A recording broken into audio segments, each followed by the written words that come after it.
First, I would like to sincerely thank Lisa and Erin for the quality of this program, as well as everyone involved for their effort success. I would also like to extend my gratitude to Jenni for her collaboration, her flexibility, and her strong commitment to ensure the success of our COIL program. So, sincerely, for me, this has been a truly valuable experience, both professionally and personally. It has given me the opportunity to reconnect with my English after several years, especially since our education system is primarily in French in my case. While I haven't yet reached, it is already a very positive and motivating step forward. So thank you very much, both of you and Jenni also. So this course focuses on intercultural communication and organizational learning in companies. The main objective is to help students understand how cultural differences influence communication in professional interactions can enhance learning with the organizations. This COIL program is a collaboration between Spoken Falls Community College and the National Business School Ibn Zor, Morocco. It brings together two complementary courses, as well intercultural communication and management, delivered in different modalities. Each group includes around 25 students working together over a 6-week period using Padlet as the main collaborative platform. Our program is built around a central guiding question: how can culture factors influence communication in diverse business environments, and how can this improve organizational learning? This question allowed students to reflect critically while applying their knowledge to real intercultural situations. The course aims to develop both theoretic understanding and practical skills. So students learn the fundamentals of intercultural communication, analyze knowledge sharing mechanisms, and identify challenges linked to cultural differences. They also develop collaborative skills in international teams and produce a final project that reflects their learning journey. In addition, students are required to conduct an empirical study based on an interview guide. They engage with professionals such as experts or employees working in multicultural environments. This process is supported by the academic materials provided throughout the 5 weeks, allowing students to connect theory with practice.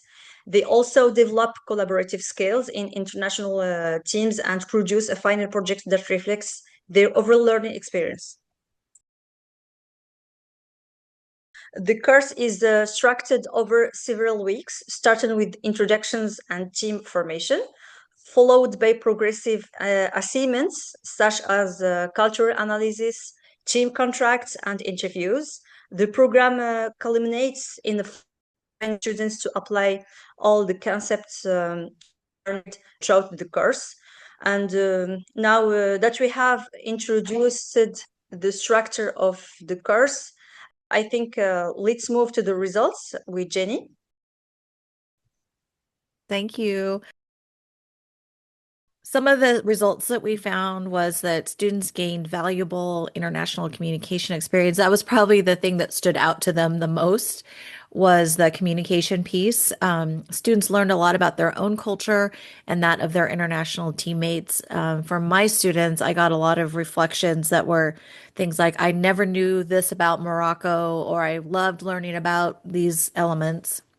All groups completed their final presentation, so we are very happy that they all finished. Yeah. And we also, as Meryam said at the beginning, we also gained, we worked very well together. We gained valuable information about students learning, but we should also probably say about just for ourselves as well, our own learning about international, intercultural relationships.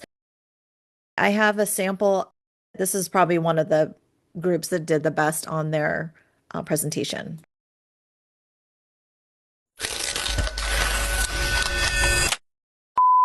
Hello, and welcome to our final presentation. Throughout our COIL project, we explored a foundational question in today's business interactions.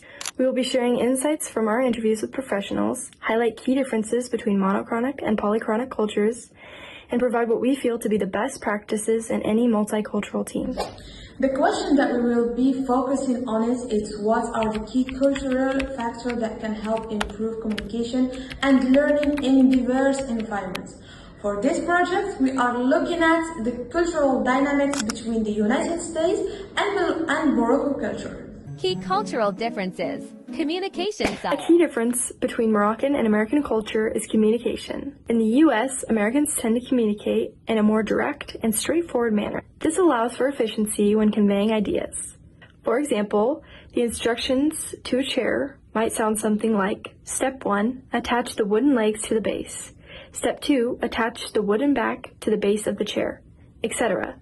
This is an example of how short and direct instructions may be efficient and save time. So Moroccan communication style is more based on the following two principles. The number one is communication high context. That means the people communicate indirectly. For example, if they want to say, I'm not agree with you, they don't say it. They can say, we can find another option. The second one is the value of relationship is very high, which means Moroccans often prioritize building trust before doing business. So that just kind of gives you an idea of what they put together. I'll just do some insights and then Meryam will do the challenges and what is coming next. So a couple of insights that we found from doing this was that we had actually a lot of struggle trying to find a platform. We had some trouble with the linker platform for what we wanted to do. And so rather than us trying to problem solve how to fix that in a short period of time, we just went with something else. So we ended up with Padlet. Here's an example of our Padlet course. So each week, sort of, and each assignment had its own Padlet. And I'll just give you an example. This is where in week 1, they did their cultural artifacts videos. So it was arranged usually by teams. And then each student would post their video with the peer feedback underneath that. And so it was a good way, I think, for us to visually see what was happening across all the teams. And actually, the other team members could still see other teams as well so that they could enjoy the other presentations. But for this particular assignment, we asked that at the minimum, they review each other's within their team so that they all got good feedback. But then many students went across and did other peer feedback as well. So this would be an example of the cultural artifacts. And then we had one that was always just the schedule where we had it pretty consistent. There was an overview page that they would look at each week to sort of get a sense of the objectives and what activities they were doing. And then we would have the readings all linked here so they could just stay in one place. They wouldn't have to go other places. And then we had the assignment directions. Some of the assignments that were group related, we had them turn in on the Padlet so that everybody could see them and both of us could see them. And then there were some individual assignments that the students just turned into their home universities. So to us individually, which then made it so we didn't have so much happening in the Padlet. It was enough that we could see all the group things, but we could also have them do some individual things to turn in our own learning management platforms. Okay, so, and then for many of the group assignments, Meryam did an awesome job at developing very detailed rubrics. So, for example, they had to create a full team contract that talked about when they were going to be communicating with each other, what happens if somebody failed to do that. And so this was just an example of our rubric that we used where we would both grade the group assignments, and at the bottom we would leave comments. Each of us would leave our own comments and then we would send that to the students. So they got double the feedback and had a very clear rubric for directing what they should include in their content. Overall, and the students had a lot of fun getting to know each other. That was a common theme, even though there were some challenges, which we'll talk about in a minute. My students just commented on how much fun it was. Like they just never thought they would have this experience to interact with students across the world. And then we did have each week, we had a individual weekly reflection with just what were your takeaways for the week. And I think this was a really helpful way for me to monitor what was happening because we weren't part of the WhatsApp groups. We really didn't want to be receiving texts at strange hours from all of these students. So for us, it was nice to have a check-in through these weekly reflections, and then I could see what some of the problems were and respond to my students with ideas for solving things or to congratulate them on things that were going well. So that was just one of the short assignments. We just included some of the feedback we got from our students, and I don't want to read the whole things to you, but I'll just maybe pause so that you can read. I think there's 6 comments here. There's I think 3 from Spokane Falls Community College students and 3 from Ibn Zor. So this is what I love because and I'm sure the student did think this, like, oh no, this is going to be really hard. And for her to say that it was not scary at all by the end, I love that. Jenny, this feedback highlights an important learning outcome. It's increased self-awareness. So yes. Students become more conscious of their own cultural biases and assumptions, which is a key step in developing intercultural competence. It's very important.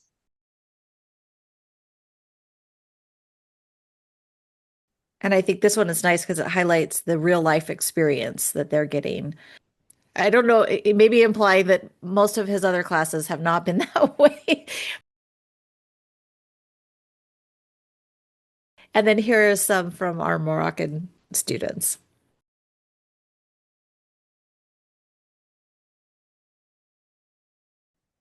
I love this one too because it's talking about that. Here's my assumptions I had about American work-life balance and found out it wasn't quite like that. We had a very structured 2-week period where they worked on these interviews, where they interviewed a professional in the field. And then we had 1 week where they had to really put together a thorough interview guide that structured the order that they would ask the questions, focused on open-ended questions and having follow-ups prepared. And then the second week they did their interviews. And my students also mentioned how useful that was to really learn how to interview somebody properly. Okay, so I'll turn it back over to Meryam, who will talk about some of our challenges. Thank you, Jenny, for your explanation. So, despite the positive outcomes, we encountered several challenges. This include time differences between academic systems, also advanced student engagement. So, in addition, most group assignments required more time than initially planned, modifying the class as we went. Having never done a COIL class before, we expected some adapting would be needed. However, this did create some stress and extra workload. To address these challenges, we adopt several solutions. We relied more on asynchronous tools to overcome time constraints like documents, Padlet, WhatsApp, and we're flexible with meeting times, especially for students. Introduced the flexibility in the deadlines, reinforced team contracts to improve engagement, and adjusted the course progressively based on feedback, of course. These adaptations were essential for the success of our program. So, some ideas for improvement based on this experience. We identified several areas. These include revising the timeline, introducing mid-course check-in, encouraging more interactive formats involving guest speakers also, and providing better preparation for major assignments. So this is the idea for improvement. To conclude, we will be happy to answer any question you may have and to discuss potential suggestions for feedback to further improve the program. Thank you so much.